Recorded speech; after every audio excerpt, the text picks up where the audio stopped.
Naveen from ವೆಂಕಟೇವ್ Kannada. ಈ ಒಂದು ವಿಡಿಯೋದಲ್ಲಿ ಜೋಶ್ ಅಪ್ಲಿಕೇಶನ್ ಯಾವ ರೀತಿ ಯೂಸ್ ಮಾಡೋದು, ಯಾವ ರೀತಿ ವಿಡಿಯೋ ಮಾಡೋದು ಕಂಪ್ಲೀಟ್ ಡೀಟೇಲ್ ಈ ಒಂದು ವಿಡಿಯೋದಲ್ಲಿ ಇರುತ್ತೆ. ನೀವೇನಾದ್ರು ಫಸ್ಟ್ ಟೈಮ್ ವಿಡಿಯೋ ನೋಡ್ತೀರಾ, ಸಬ್ಸ್ಕ್ರೈಬ್ ಮಾಡಿ ಚಾನಲ್ನ, ಹಾಗೆ ಪಕ್ಕದಲ್ಲಿ ಕಾಣೋ ಬೆಲ್ ಐಕನ್ ಕ್ಲಿಕ್ ಮಾಡ್ಕೊಂಡು ನೋಟಿಫಿಕೇಶನ್ ಆನ್ ಮಾಡ್ಕೊಳ್ಳಿ. ಈ ಒಂದು ಅಪ್ಲಿಕೇಶನ್ ಪ್ಲೇಸ್ಟೋರಿಂದ ಬೇಕಾದ್ರೆ ಡೌನ್ಲೋಡ್ ಮಾಡ್ಕೋಬೋದು, ಬೇಕಾದ್ರೆ ಡಿಸ್ಕ್ರಿಪ್ಷನ್ ಲಿಂಕ್ ಕೊಟ್ಟಿನಿ, ಅಲ್ಲಿಂದ ಬೇಕಾದ್ರೆ ಡೌನ್ಲೋಡ್ ಮಾಡ್ಕೋಬೋದು. ಫಸ್ಟ್ ಟೈಮ್ ಇಂಟರ್ಫೇಸ್ ಬಂದು ಓಪನ್ ಮಾಡಿದಾಗ ಈ ರೀತಿ ತೋರಿಸುತ್ತೆ. ನಿಮ್ಗೆ ಯಾವ ಲ್ಯಾಂಗ್ವೇಜ್ ಬೇಕಾದ್ರೂ ಸೆಲೆಕ್ಟ್ ಮಾಡ್ಕೋಬೋದು. ನಾನು ಕನ್ನಡ ಸೆಲೆಕ್ಟ್ ಮಾಡ್ತಾ ಇದ್ದೀನಿ. ಫಸ್ಟ್ ಟೈಮ್ ಓಪನ್ ಮಾಡ್ತಾಯಿದ್ರೆ ಈ ರೀತಿ ಇಂಟರ್ಫೇಸ್ ಕಾಣುತ್ತೆ. ಸೊ ಇದರಲ್ಲಿ ಫಸ್ಟು ಹೋಮ್ ಬಟನ್ ಇರುತ್ತೆ, ಇದರಲ್ಲಿ ಫಾರ್ ಯು ಪೇಜ್, ಇದರಲ್ಲಿ ನಿಮಗಾಗಿ ಅಂತ ತೋರಿಸ್ತಾ ಇದೆ ನೋಡಿ. ಇದು ಈ ಎರಡು ಬಲದ ಕಡೆ ಇರೋದು ಟ್ರೆಂಡಿಂಗ್ ಪೇಜ್ ಆಗಿರುತ್ತೆ. ಸೊ ಇನ್ನೊಂದು ಇನ್ಬಾಕ್ಸ್ ನೋಟಿಫಿಕೇಷನ್ ಪೇಜು, ಇನ್ನೊಂದು ಪ್ಲಸ್ ಐಕನ್ ಮೇಲೆ ಕ್ಲಿಕ್ ಮಾಡಿದ್ರೆ ನಿಮ್ಮ ವೀಡಿಯೋನ ನೀವು ಅಪ್ಲೋಡ್ ಮಾಡ್ಬೋದು. ಫಸ್ಟ್ ಟೈಮ್ ಯೂಸ್ ಮಾಡ್ತಿರೋದ್ರಿಂದ ಅಲೋ ಕೇಳ್ತಾ ಇದೆ.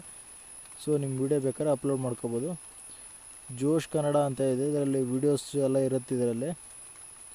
ಸೊ ಇನ್ನೊಂದು ಪ್ರೊಫೈಲ್ ಫೋಟೋ ಇರುತ್ತೆ ನಿಮ್ಮದು. ಇಲ್ಲಿ ID ಲಾಗಿನ್ ಆಗಿಲ್ಲ ಅಂದರೆ ಫಸ್ಟ್ ಟೈಮ್ ಸೈನ್ ಅಪ್ ಮಾಡಿ ನಂಬರ್ ಹಾಕಿ, ಫಸ್ಟ್ ಯೂಸರ್ ಆಗಿದ್ದರೆ ನಿಮ್ಮ ಫೋನ್ ನಂಬರ್ ಹಾಕಿ OTP ಕಳಿಸಿದೆ ಅಂತ ಅದ್ರ ಮೇಲೆ ಕ್ಲಿಕ್ ಮಾಡಿ ನಿಮ್ಮ OTP ಬರುತ್ತೆ. ಇಲ್ಲಿ OTPನ ಫಿಲ್ ಮಾಡಿದ್ರೆ ಸೈನ್ ಅಪ್ ಮೇಲೆ ಕ್ಲಿಕ್ ಮಾಡಿದ್ರೆ ಸೈನ್ ಅಪ್ ಆಗುತ್ತೆ. OTP ಹಾಕ್ತಾಯಿದ್ದೀನಿ, ನನ್ನ OTP ಬಂದಿದೆ ನೋಡಿ. OTP ಹಾಕ್ತಾಯಿದ್ದೀನಿ. ಸೈನ್ ಅಪ್ ಮೇಲೆ ಕ್ಲಿಕ್ ಮಾಡಿದ್ರೆ ಸೈನ್ ಅಪ್ ಆಗುತ್ತೆ. ಸೊ ಇದಿಷ್ಟು ಅಕೌಂಟ್ ಕ್ರಿಯೇಟ್ ಮಾಡೋದು ಹೇಗೆ ಅಂತ. ಮುಂದೆ ನೋಡೋದಾದರೆ ಲ್ಯಾಂಗ್ವೇಜ್ ಬೇಕಾದ್ರೂ ಚೇಂಜ್ ಮಾಡ್ಕೋಬೋದು. ಇಲ್ಲಿ ಸೆಟ್ಟಿಂಗ್ಸಿಗೆ ಹೋಗಿ ಲ್ಯಾಂಗ್ವೇಜಲ್ಲಿ ಇದೆ ನೋಡಿ, ಲ್ಯಾಂಗ್ವೇಜ್ ಅಂತ ಇದೆ. ಅದರಲ್ಲಿ ಕನ್ನಡ ಸೆಲೆಕ್ಟ್ ಮಾಡಿದ್ದೆ ನಾನು, ಇಂಗ್ಲೀಷ್ ಸೆಲೆಕ್ಟ್ ಮಾಡಿಕೊಟ್ರೆ ಇಂಗ್ಲೀಷ್ ಆಗುತ್ತೆ ನೋಡಿ. For you page trending page ತೋರಿಸ್ತಾ ಇದೆ. Trending page for you page. Notification panel ಇದರಲ್ಲಿ ಏನಿಲ್ಲ. ಜೋಶ್ ಕನ್ನಡ, ಜೋಶ್ ಇಂಗ್ಲೀಷ್ ಅಂತ ಇದೆ ನೋಡಿ.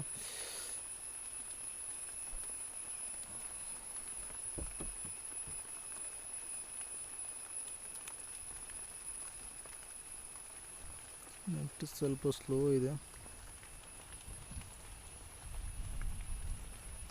ಪ್ರೊಫೈಲು ಈ ರೀತಿ ಓಪನ್ ಆಗುತ್ತೆ. ಇದರೇನು ಫಸ್ಟು ಎಡಿಟ್ ಬೇಕಾದ್ರೆ ಫೋಟೋ ಬೇಕಾದ್ರೆ ಹಾಕೋಬೋದು. ಇಲ್ಲಿ followers, following, videos, draft, videos likes ಎಷ್ಟಿದೆ ಅಂತ ತೋರಿಸುತ್ತೆ. ಕೆಳಗೆ ಡ್ರಾಫ್ಟ್ಸು, ವಿಡಿಯೋಸು ಎಲ್ಲ ತೋರಿಸುತ್ತೆ. ವಿಡಿಯೋನ ಪ್ಲಸ್ ಐಕನ್ ಮೇಲೆ ಕ್ಲಿಕ್ ಮಾಡಿಕೊಂಡು ನಿಮ್ಮ ಫಸ್ಟ್ ಫೋಲ್ಡರ್ ತೋರಿಸುತ್ತೆ. ಒಂದು ವಿಡಿಯೋ ಸೆಲೆಕ್ಟ್ ಮಾಡಿ, ನಾನೊಂದು ವಿಡಿಯೋ ಸೆಲೆಕ್ಟ್ ಮಾಡ್ತಾಯಿದ್ದೀನಿ ನೋಡಿ. ಸೆಲೆಕ್ಟ್ ಮಾಡಿ ಇಲ್ಲೊಂದು ಆ್ಯರೋ ಮಾರ್ಕ್ ಮೇಲೆ ಕ್ಲಿಕ್ ಮಾಡಿ ಹ್ಯಾಶ್ಟ್ಯಾಗ್ ಹಾಕಬೇಕಾಗುತ್ತೆ. ವಿಡಿಯೋ ಯಾವುದ್ರ ಮೇಲೆ, ಈ ಸ್ಟೇಟಸ್ ವಿಡಿಯೋನ, ಯಾವ ವಿಡಿಯೋ ಅಂತ, ಲೈಫ್ ಸ್ಟೈಲ್ ವಿಡಿಯೋನ ಯಾವ್ದು ನೋಡಿ. ನಾನು ಸ್ಟೇಟಸ್ ವಿಡಿಯೋ ಸೆಲೆಕ್ಟ್ ಮಾಡ್ತಾಯಿದ್ದೀನಿ. ಒಂದು ಹ್ಯಾಶ್ಟ್ಯಾಗ್ ಹಾಕಬೇಕಾಗುತ್ತೆ. ಇಲ್ಲಿ ನಾನು ಲೈಫ್ ಸ್ಟೈಲ್ ಸೆಲೆಕ್ಟ್ ಮಾಡ್ತಾಯಿದ್ದೀನಿ. ಡನ್ ಕೊಟ್ಟರೆ ಲೈಫ್ ಸ್ಟೈಲ್ ಸೆಲೆಕ್ಟ್ ಡನ್ ಕೊಡ್ತಾಯಿದ್ದೀನಿ. ಸೊ ನೀವು ಇದಿಷ್ಟು ಇದರಲ್ಲಿ ಒಂದು ಹ್ಯಾಶ್ಟ್ಯಾಗ್ ಹಾಕಿ, ಇನ್ನೊಂದು ಎರಡೆರಡು ಹ್ಯಾಶ್ಟ್ಯಾಗ್ ಹಾಕಬೇಕಾಗುತ್ತೆ. ಸ್ಟೇಟಸ್ ವಿಡಿಯೋ ಅಂತ ಹಾಕ್ತಾಯಿದ್ದೀನಿ ನಾನು. ಸ್ಟೇಟಸ್ ವಿಡಿಯೋ ಸೆಲೆಕ್ಟ್ ಮಾಡಿ ಡನ್ ಕೊಡ್ತಾಯಿದ್ದೀನಿ. ಸೊ ಪೋಸ್ಟ್ ಮೇಲೆ ಕ್ಲಿಕ್ ಮಾಡಿದ್ರೆ ನಿಮ್ಮ ವಿಡಿಯೋ ಪೋಸ್ಟ್ ಆಗುತ್ತೆ. ಸೊ ಇದಿಷ್ಟು ವಿಡಿಯೋ ಅಪ್ಲೋಡ್ ಮಾಡೋದ್ರ ಬಗ್ಗೆ. ಇನ್ನು ಟ್ರೆಂಡಿಂಗ್ ಪೇಜ್ ಇದೆ ನೋಡಿ. ಇದರಲ್ಲಿ ಟ್ರೆಂಡಿಂಗ್ ಪೇಜಲ್ಲಿ ಓಪನ್ ಮಾಡಿ ತೋರಿಸ್ತಾ ಇದ್ದೀನಿ. ಮೊದಲನೇದು ಅದರಲ್ಲಿ ವಿಡಿಯೋ ಕ್ರಿಯೇಟರ್ ಯಾರಾಗಿರ್ತಾರೆ ಅವ್ರ ಪ್ರೊಫೈಲ್ ಫೋಟೋ ಆಗಿರುತ್ತೆ.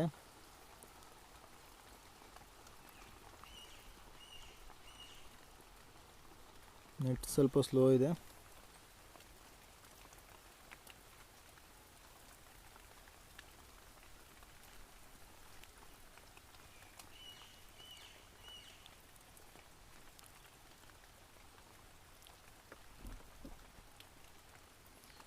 ಓಪನ್ ಆಗಿದೆ. ಇದು ಪ್ರೊಫೈಲ್ ಫೋಟೋ ಆಗಿರುತ್ತೆ. ಎರಡನೇದು ವಿಡಿಯೋ ಪಾಸ್ ಬೇಕಾದ್ರೆ ಮಾಡ್ಕೋಬೋದು, ಅಲ್ಲಿಗೆ ನಿಲ್ಲಿಸ್ಬೋದು ವಿಡಿಯೋನ, ಮತ್ತು ಪ್ಲೇ ಮಾಡ್ಬೋದು. ಸೊ ಟಿಕ್ಟಾಕಲ್ಲಿ ಈ ಫೀಚರ್ಸ್ ಇರಲಿಲ್ಲ. ಮೂರನೇದು ಡೌನ್ಲೋಡ್ ಆಪ್ಷನ್ ಇರುತ್ತೆ, ವಿಡಿಯೋನ ಡೌನ್ಲೋಡ್ ಮಾಡ್ಕೋಬೋದು. ನಾಲ್ಕನೇದು ಲೈಕ್ ಬಟನ್ ಇದೆ, ವಿಡಿಯೋ ಲೈಕ್ ಮಾಡ್ಬೋದು. ನಿಮ್ಮ ವಾಟ್ಸಪ್ ಚಿತ್ರ ಇದೆ ನೋಡಿ, ಅದರಲ್ಲಿ ಶೇರ್ ಬಟನ್ ಇದು, ಶೇರ್ ಮಾಡೋದು ವಿಡಿಯೋನ ಅದರಲ್ಲಿ ಶೇರ್ ಮಾಡ್ಬೋದು. So thank you for watching this video.